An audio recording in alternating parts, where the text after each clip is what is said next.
Hey guys, what a crazy day in the markets today. We'll talk about what happened in the markets today as well as implications in the days to come. Welcome to Stock Talk on May 29th. It's currently 4:33 p.m. Eastern Time. We're looking at a chart which is SPY, which tracks an S&P 500 on the 180-day chart using the Thinkorswim platform. So let's talk about what happened today. So we know that there is a support area and that we were doing this horizontal channel, right? We know that the support is located at 270 to 271. We've boxed this in previous videos, and it's been there for the entire time, showing where we are right now. Note that there is a resistance at 274.25 and that we were holding this horizontal pattern for a week and a half approximately. So today, well, we were expecting a more bull flag pattern today, okay? But instead, we actually crossed below the support. So looking at what happened today, we know that there is another support at 268.20. This we did manage to test today. Look how we kind of bounced off of it today. And then we formed another candle, kind of bounced off of that support. But one thing is for sure, we are certainly on a downtrend right now, and because we have crossed this major support line, which we have been consolidating. One can almost argue that we did a double top on these days, and now that we can't get above, we have started our decline. Regardless of what news came out, we're just looking at patterns. Let's take a look at the 1-year chart to see if it shows a similar story. So on the 1-year chart, we do see a support pretty much at 268.14, right? You guys can see that we did gap down significantly today to test this support before we kind of pushed back up. Note that we are near the end of the month, so we can kind of expect, some selling going on. Certainly, I don't think anyone or not many people expected this sort of volatility spike, and we are going to talk about TVIX and volatility in a moment. But right, so this drop is here. The drop is here, and what are we expecting in the near future? So we're expecting, since this is going down, where can we go to? Well, one can argue that this is a support, 268, right? 268 has to hold, because if it doesn't hold, where can we catch it? You can imagine how we're at 268 kind of coincides with the red line, which coincides with the green line. Those are the 200 and the 150 SMAs, which should start acting as supports. If this doesn't happen, then we're looking to catch it around even lower, right? Now, this is the most bottom support on 261.37.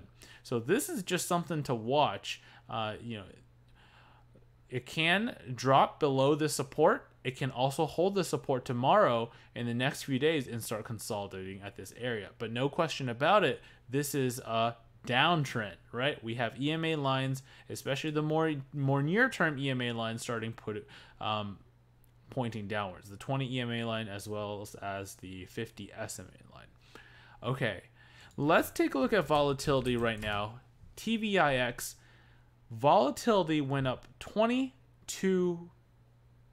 today. Okay, so yes, it spiked up 22%, and just note that, even though we've spiked up, we're over the 20 EMA. We know that we've made a 180-day low, right? And now it's going above. So where can we see resistances? Well, we know there's a possible resistance at today's high at $6.22. There's another resistance around, this is $6.81. Should we get up there? So those are major resistance areas, and this just depends on how far the markets fall, if they continue to fall further. So volatility does have a chance to continue going higher, but just note that look how we kind of went up here, right? These 2 days, and then all of a sudden we had a massive sell-off, the last 4-hour candle, this red candle right here, before we started going back down. So this is just something to watch. I think if you guys wanted to take a volatility position, I think that's okay for now, because you're just following the trend, and it looks like SPY did cross below the support today. So that's what we're looking for in the days ahead. Let's take a look at crude oil, which tracks 4/CL. The crude oil futures We know that there's been a massive sell-off and that we have been consolidating at pretty much the support. The support area is shown by the bullish signal, right? The higher low, and that we're consolidating at this area. What does that mean? Well, that just means that look at the magnitude or how quick the decline was, and now we're getting back to the 20 EMA. We've tested this support once, twice, 3 times, around 3 major times, right? At 3 different instances. This is the 4th time.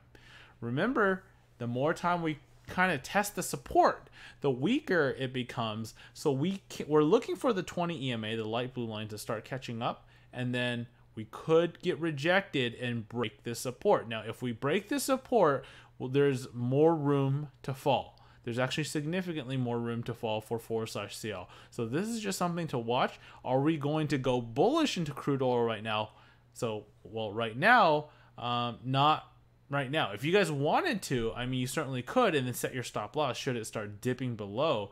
But the chance of it going lower, in my opinion, right? In my opinion, is slightly higher than it going higher. It might kind of edge higher before it gets rejected and going. I wouldn't be surprised by that either. So that is what I'm looking for crude oil. So I am looking for a position in drip.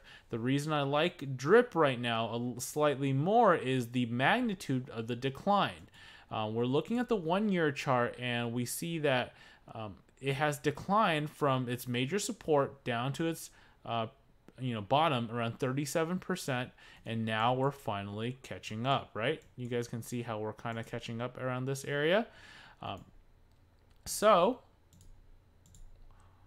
I'm looking for a retest of the 20 EMA and then for it to bounce off. Doesn't mean it will happen for certain, because it could certainly continue to come on down, but it's just something that I'm watching.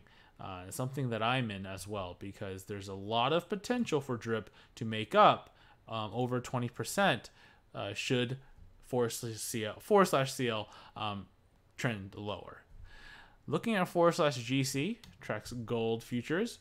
Gold futures have been pretty much doing what we expected it to do, right? We know that there was support around 1287, and then we talked about how there's a resistance around 1311, and here we are. We're right at this channel. So there's really not much to gold at this time, because we could still, you guys can see that we have a bull streak, kind of slight recovery. Bull, slight recovery. Could still come down. So we're at this gray zone where we don't really want to take a position in gold or JDST in my opinion, just because it can go either way, at least right now.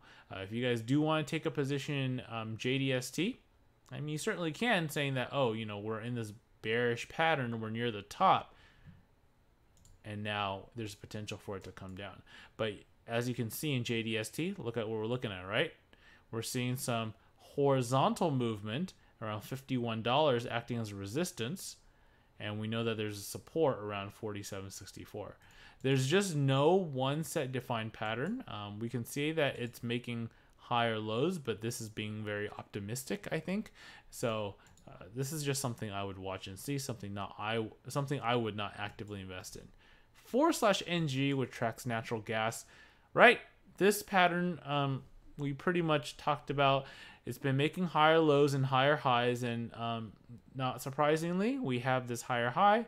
We, I think, hit this area. You guys can see that we hit the resistance area, and then we fell all of a sudden now back down. So the question is, where are we going down to? Well, there's potential for it to recover around here, 2.843.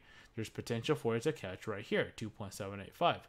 Recall that I am looking for a position into UGAZ or UGAZ that follows natural gas, because natural gas overall is bullish, right? It's going high, higher highs, higher lows. But we're looking for a good entry point to take part in this natural gas action. So one thing you guys can play, but you can take a small position now, right? The 50 SMA line has been acting as a support, and now we're at the 50 SMA, and you could take a natural gas position. I wouldn't blame you for that. One could also argue to take a position here, or take a position right here when natural gas, if or when natural gas does fall down towards that area. So I'm looking for a position in what? UGAZ. So here's UGAZ. We do see, you know, it broke this major resistance area, right? So this resistance area we would like to see as a new support area, right? This kind of coincides with natural gas at the 50 SMA, the natural gas futures, as I just showed you. So this could be a good time to take a natural gas position. So this is just something that I'm looking at for now. So it looks like there's a couple of tickers you guys wanted me to take a look. So here we go. Let's get started with QCOM. So this is Qualcomm. So Qualcomm has a support around 50.25, right? We kind of established there's a support here, but most recently we broke below the support just slightly before it recovered. So we can still expect support around here. Okay. And now we've been making pretty much trying to recover, and it's recovered 17%. But one thing to note is, look how we pushed lower in the last 4-hour candle. We weren't able to recover back to the 20 EMA. So this is not something I would want to go in right now. Note, has any of the 4-hour candles that were formed during market hours below the 20 EMA not able to achieve going above the 20 EMA? So this is the only one, right? So this is a little concerning to me in terms of Qualcomm. And because we're nearing its highs, there's certainly potential for us to catch it at the 50 SMA and continue its higher streak. But we'll have to take a look, wait and see on this one. This is just not something that I would want to go in given this most recent trend. Okay, HPQ. I think you talked about HPQ down 6%. Are you referring to this? Let me see. Oh, okay. So yeah, that was down 6% in the more near term, and we're pretty much nearing the low, right? We're pretty much nearing the low right now. We're looking for support around 2116, around this area. And should we get a support, then you guys could take a small position here. But once again, you guys want to be careful because we're looking at this lower high, right? And this is a descending pattern, triangle pattern. So at some point, we're going to start breaking above or breaking below. And do we have earnings? Oh, is earnings coming up right now? Wait, so let me just take a look. Oh my goodness. Right, so earnings kind of made it, just didn't really do much actually. It hit the support, it hit the resistance. Okay, so we'll see what happens, right? This is not something we'll want to go in. We'll let the market digest the news, and we'll see what happens with HPQ tomorrow. But just realize that the potential is getting lesser and lesser as we near to the end of the triangle. Okay, AMAT. So I think AMAT is one that a lot of you guys wanted to go over. So here's AMAT, and we are seeing some sort of reversal sign, right? We are looking for this higher low actually more recently. This actually has slightly changed. But one thing to note is, look how, you know, we're at the 200 SMA has been acting as a resistance. Even though we've kind of slightly reversed here, we can still come down and go lower. This is still descending, even though we kind of tried to do a U-turn right here. There's just not enough information here to make a good trade, in my opinion. Note that if it does kind of come down and bounce off the 20 EMA, you guys can see how it bounced off the 20 EMA.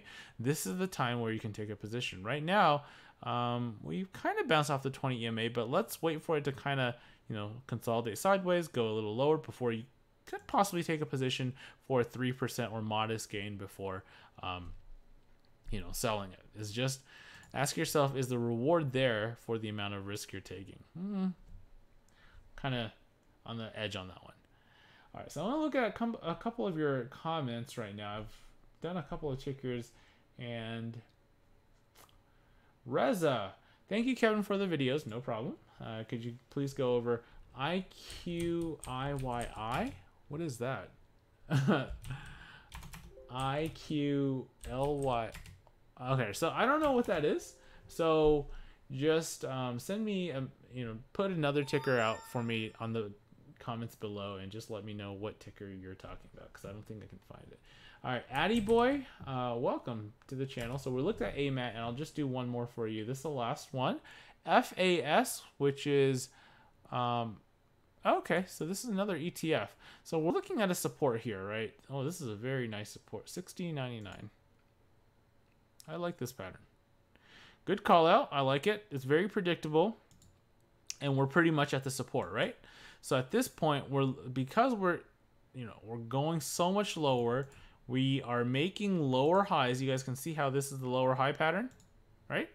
This is another descending triangle pattern. Even though I like this pattern, the opportunity to start making money off of this one is lessening as we move on. So just be cautious. I like the pattern, but the pattern could break sometime this week or next week. Okay, so that's it for this stock talk. Well, thank you so much for watching these videos. If you like this video, subscribe to this channel to get up-to-date notifications on when I post these videos, so that it helps you in your decision-making process when you buy or sell a stock or ETF. If you dislike this video, then I hope you like it in the future.